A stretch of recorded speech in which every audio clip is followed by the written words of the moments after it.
Good morning, everyone. Earlier this week, House Democrats stood on the side of the American people. Every single member of the House Democratic Caucus stood on the side of the American people in opposing the reckless Republican budget scheme. The Republican budget will set in motion the largest cut to Medicaid in American history. Children will be hurt, families will be hurt, seniors will be hurt, everyday Americans with disabilities will be hurt, hospitals will be hurt, and nursing homes will be hurt, all across America. Medicaid is about health care for children. Medicaid is about medical care for people with disabilities.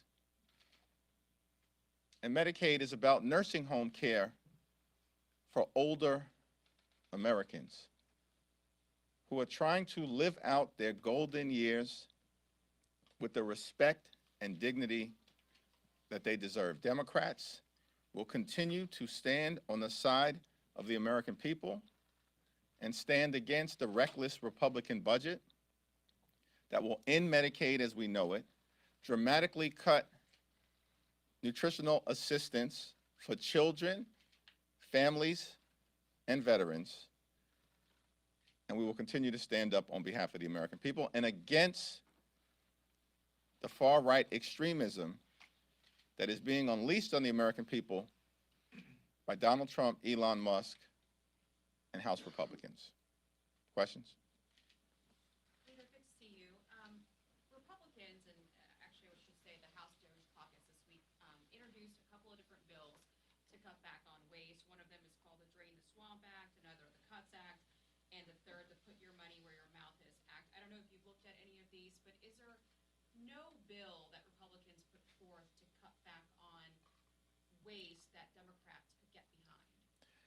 Democrats are prepared to identify waste, fraud, and abuse within agencies and departments across the federal government. Every organization, every institution should be scrutinized in a manner consistent with protecting taxpayer dollars. That is not what the Doge effort is all about at this moment. Elon Musk and the Doge minions that have been unleashed on the American people are actually stealing taxpayer data and stealing taxpayer money. Why does Elon Musk need access to the names, addresses, Social Security numbers, birth dates, and bank account information of the American people? He does not need access to it. And why is he seeking it? The House will continue to work hard to block him, and the courts need to continue to block him as well. Elon Musk has about $8 million in federal contracts per day. Per day. The average Social Security recipient in this country receives $65 per day. If Elon Musk and House Republicans are interested in identifying waste, fraud, and abuse, start with his contracts, if this was really a serious effort. But sir, I'm not talking about Elon Musk. I'm actually just talking about the Doge Caucus, and there are some Democrats that are trying to also work with Republicans. For example, this one bill would ask lawmakers to cut their congressional offices by $100,000 over the course of a year. Does that sound like something? I have not been briefed on any of these bills. Any effort, for the reasons I just articulated, led by Elon Musk in terms of the Trump administration, and Marjorie Taylor Greene in the House of Representatives, who chairs the Doge Subcommittee on Oversight, are not serious. It's not serious. If you put Marjorie Taylor Greene in charge of the effort, it's not serious. Leader Jeffries, morning that any spending agreement has to protect the administration of Social Security benefits. Could you please elaborate on what you're asking for there? Our position in terms of the budget and any agreement that we reach in connection with the American people has to protect Social Security, Medicare, Medicaid, veterans benefits, the nutritional assistance provided to children and families all across America, and the American people. Hands off Social Security, hands off Medicare, hands off Medicaid. That's not a position that is new. It's a position that House Democrats articulated from the very beginning of this Congress on January 3rd when I spoke on the House floor. Are you saying you want a moratorium on layoffs at the Social Security Administration? My statement speaks for itself. Thank you, Mr. Leader.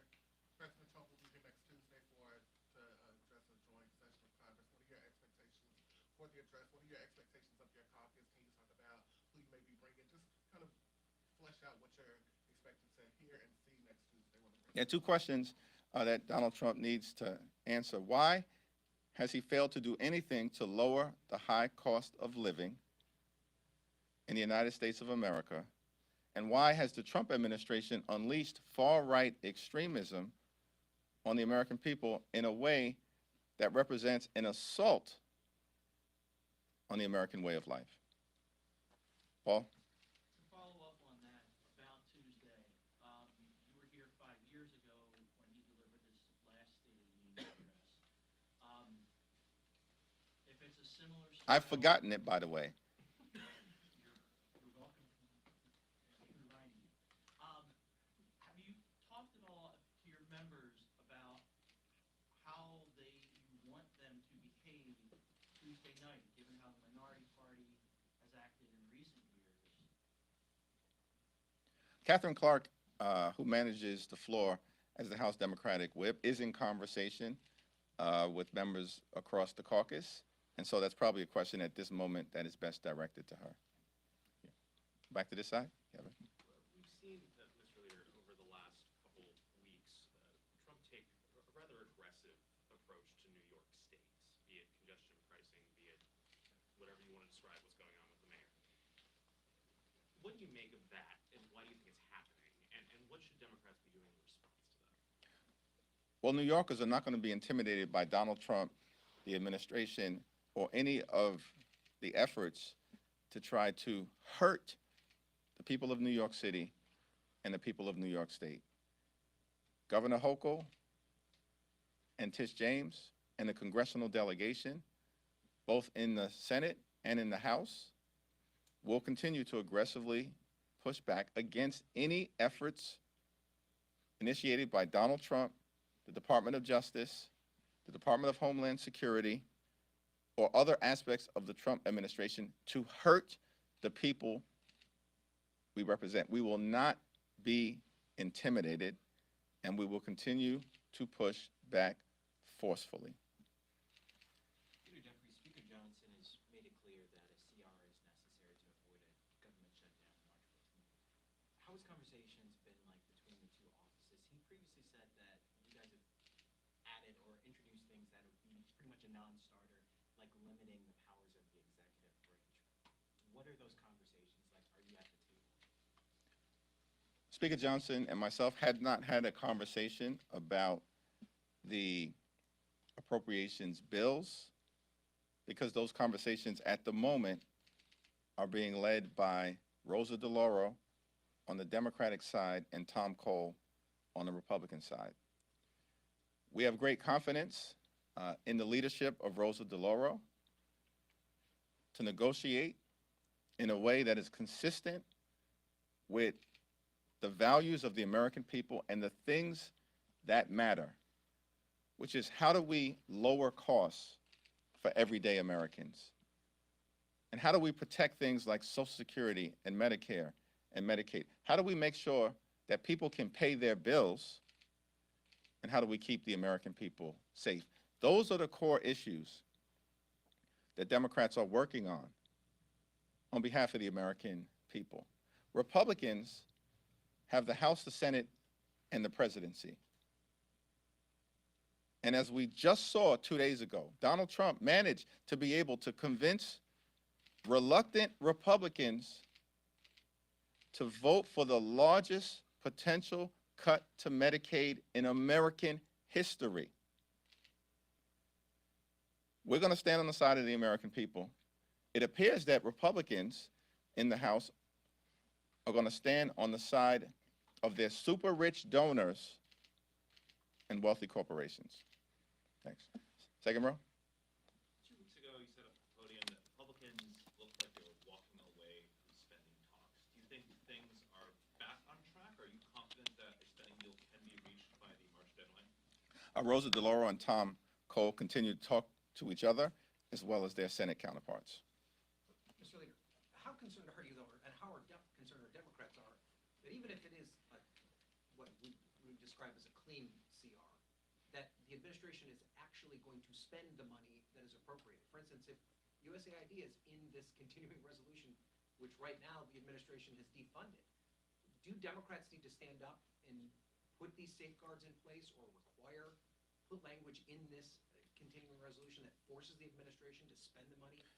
We will continue to make clear that the law has to be followed, including as it relates to the funding of the Social Security Administration. The American people are understandably concerned, frustrated, angry, scared at the assault that has been unleashed on them by the Trump administration and the far-right extremists in Congress.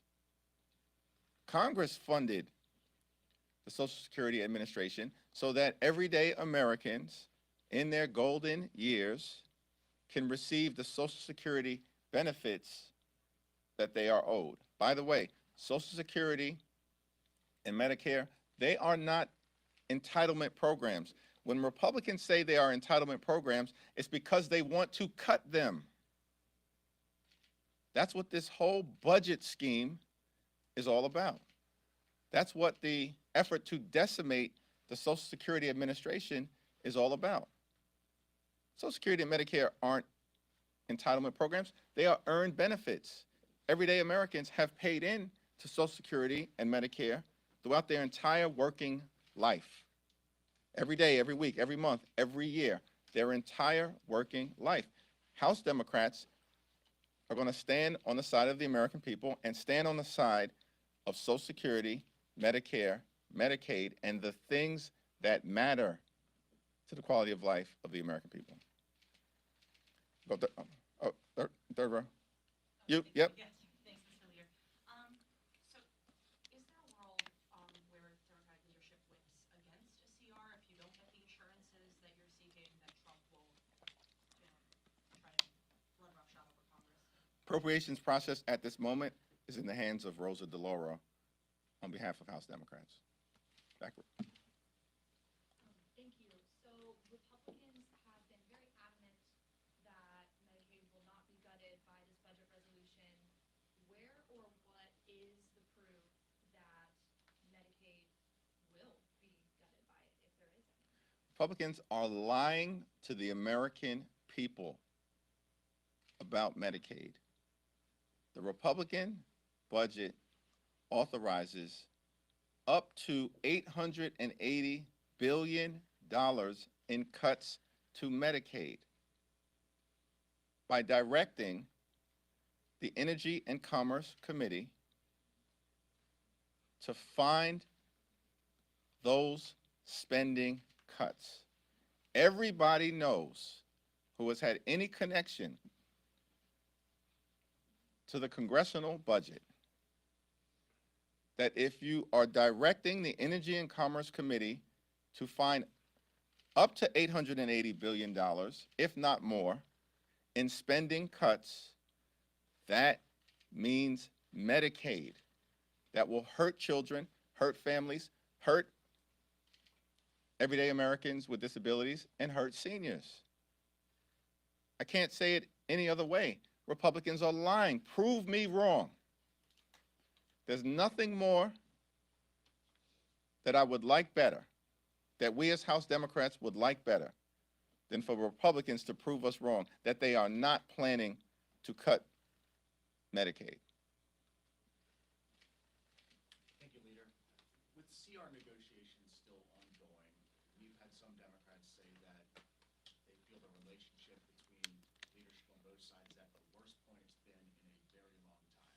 Can you describe your relationship with Speaker Johnson and Republican leadership? Rosa DeLauro continues to lead the appropriations discussions on behalf of House Democrats. She's at the table. She's got a working relationship with Tom Cole, and let's see how those negotiations proceed. Are you worried that the Democrats will work with Republicans to keep the government open? Republicans have a responsibility to fund the government in a manner that meets the needs of the American people. We are going to continue to work hard to ensure that any spending agreement that is reached ultimately looks out for the health, the safety, the national security, and the economic well-being of the American people. We are focused on the core issues that matter, focused on the economy, focused on affordability, focused on the housing crisis that exists in the United States of America, focused on the fact that under the Trump administration, costs having gone down, they've gone up. Inflation is going up. What happened to lower grocery prices on day one? All right. Last two questions. Some Republicans frustrated over the talks right now have mentioned a year-long CR. Where do you see where Democrats stand on that in your viewpoint, not DeLauro's? And when do you step in when negotiations with DeLauro do not get as far as you hope when it comes to March 15th? The negotiations are ongoing at this moment, led by Congresswoman Rosa DeLauro. In terms of any subsequent consideration of a year-long continuing resolution, that's a conversation that we'll have at the appropriate moment with the entirety of the House Democratic Caucus. Thank you, Mr. Leader. Can you just address more broadly, sort of 2 points here? One, the president is coming next week to deliver the joint address, and I'm wondering what kind of response you expect from your side of the aisle. And secondly, can you just address the sort of conversation out there in the country among some Democrats, some progressive activists, who are just clamoring for their party to sort of do more at this moment, not just Tuesday, but writ large against what they see as, some see as an overreach, from the White House, and just a lot more than maybe voters might have been expecting. It's not just an overreach from the Trump administration, it's an aggressive overreach. It's a parade of horribles that the administration has unleashed on the American people. And we have to continue to push back aggressively in every way possible in defense of the American people, push back in the Congress, just like we did as it relates to the reckless Republican budget. We had members like Brittany Pedersen with her newborn baby who left Colorado with her newborn baby, Sam, brought him to the Congress because she understood the importance of standing on the side of the American people. We have members like Kevin Mullen, who was battling an infection after knee surgery, who literally left the hospital, got on a plane from Northern California, traveled with his wife because she needed to change his IV on the plane in order to make sure that every single Democratic voice was in the Congress on behalf of the American people to push back against the reckless Republican budget that will hurt everyday Americans. We're going to continue to aggressively push back in the Congress. We have to continue to push back aggressively in the courts. More than 100 different lawsuits have been filed related to over 35 different unconstitutional and illegal executive orders.